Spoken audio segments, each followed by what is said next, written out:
म्हणजे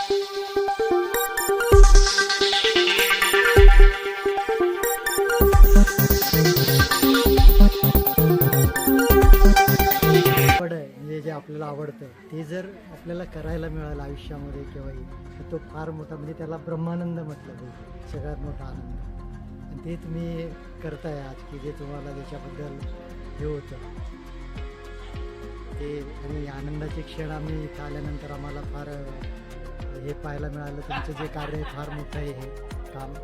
याला सगळ्यांनी जर हातभार लावला तर अजूनही हे पुढे जाऊ शकतं. आणि काळाची गरज म्हणण्यापेक्षा अशी वेळ यायला नको, पण ते आली, पण ते त्यालाही तुम्ही सामोरं जाऊन अशा वृद्धावस्थेतल्या लोकांना किंवा वृद्ध जे आहेत आपल्या माता पित्या समाज, त्यांची तुम्ही प्रेमाने काळजी घेतात, त्यांच्या आरोग्याची काळजी.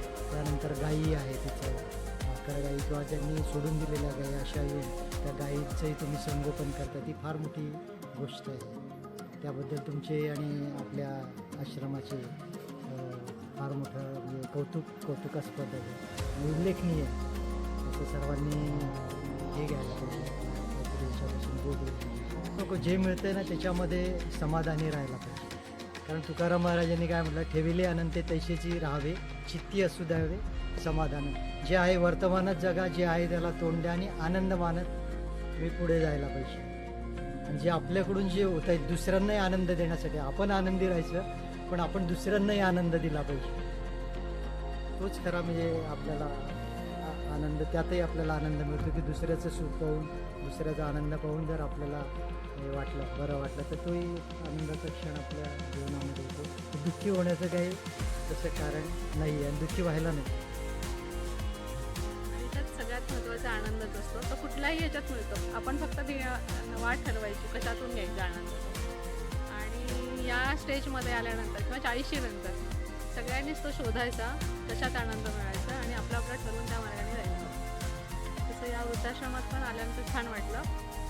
सगळ्याकडून एक जगण्याची दिशा पण कळून येते आणि मार्गही समजतात. लोकांना कसं आनंदित राहायचं, काय करायचं, सगळी सकारात्मक दृष्टीनेच बघितलं पाहिजे. सगळ्या अडचणींना त्यातूनच मार्ग निघतात. नाहीतर तुम्ही एखाद्याकडे नकारात्मकने पाहिलं की तुम्हाला त्यामध्ये जास्तच निगेटिव्हपणा दिसतो आणि येणारे काय ते त्यातून बाहेर पडायचे मार्ग पण खुंटतात. मग तेच तर तुम्ही सकारात्मक घेतलं तर तुम्हाला अजून गती मिळत जाते त्याला, त्यातून बाहेर पडण्यासाठी.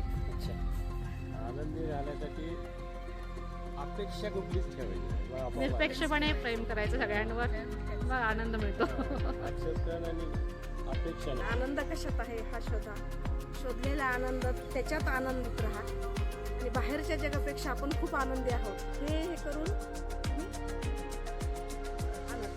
रोजचा दिवस मी छान बघते. आज सकाळीपासून आनंदी राहायचं, बाहेर फिरायचं, वाटतंय आपल्याला फिरायचं, आपल्याला देवाची सेवा करायची. आज वाटलं आश्रमात तुमच्या येऊन बघावं, तुमच्या इथं कसं आहे लोक राहत आहेत ते पाहायचं आणि बरोबर आहे.